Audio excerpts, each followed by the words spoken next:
Hello, तो आज हम लोग पढ़ने जा रहे हैं जनरेटर्स के बारे में। जो आप देखो जनरेटर्स जो भी है ना इसके जनरेटर्स, डेकोरेटर्स इन सब से बहुत ज़्यादा इंटरव्यू में पूछा जाता है। तो हम समझने की कोशिश करेंगे कि जनरेटर होता क्या है?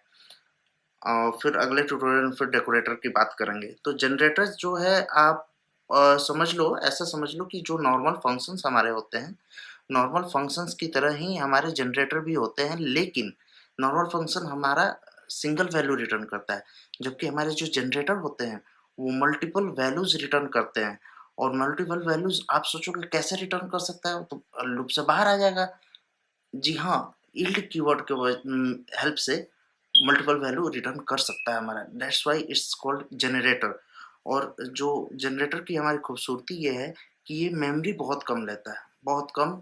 क्यों? क्योंकि अगर आपने मिलियंस ऑफ रिकॉर्ड भी आपको लूप के थ्रू लूपिंग करना है ना, उसको भी जनरेटर क्या करता है, one at a time generate करता है। जैसे आपको नीड होगी, वो जनरेट करेगा।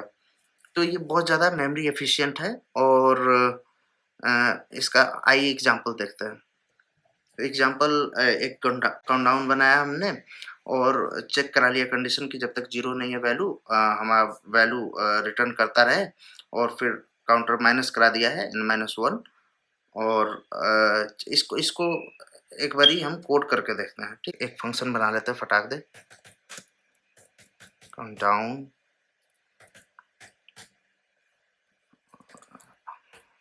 n ले लिया हमने। यहाँ पे हम चेक करा लेते हैं, कंडीशन चेक करा लेते हैं। While n is greater than 0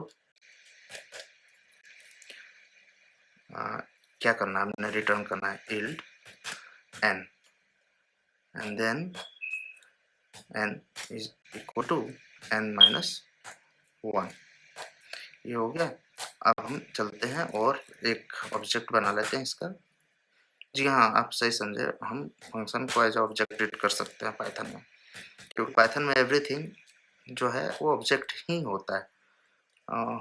5 तक का हमने वैल्यू ले लिया और इसको हम नेक्स्ट के मदद से प्रिंट करके देखते हैं अभी। प्रिंट नेक्स्ट क्या, जेन। तो ये क्या रिटर्न करेगा हमारा, 5।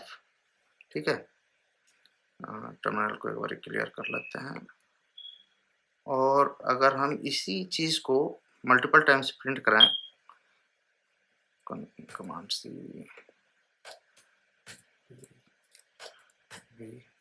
तो अब क्या आपके हिसाब से अब क्या प्रिंट करना चाहिए, 5 4 3। चला के देखते हैं, 5 4 3। 2 बार और करा लेंगे, एक बारी और करा लेंगे तो आएगा 5 4 3 2। तो इसीलिए बोल रहा था मैं, ये बहुत मेमोरी एफिशिएंट होता है, जितनी बारी आपको चाहिए होगा उसी वही वैल्यू रिटर्न करके देगा और बाकी ये रिमेंबर करके रखता है। दूसरा तरीका है, आप बोलोगे नेक्स्ट नेक्स्ट कब तक करेंगे, तो फॉर लूप आप चला सकते हो इसपे। For I in gen print I 5 4 3 2 1। तो बैकग्राउंड में ही नेक्स्ट को ही चलाता है। तो ये हो गया हमारा जनरेटर। और और भी क्वेश्चन आ सकते हैं जनरेटर से, जैसे कि जनरेटर एक्सप्रेशन क्या होता है? What do you mean by generator expression? तो आप क्या बताओगे? तो मैं एग्जांपल देता हूँ, इसको कमेंट कर देते हैं अभी। जैसे लिस्ट एक्सप्रेशन जो होता है वो होता है ये I in range 5।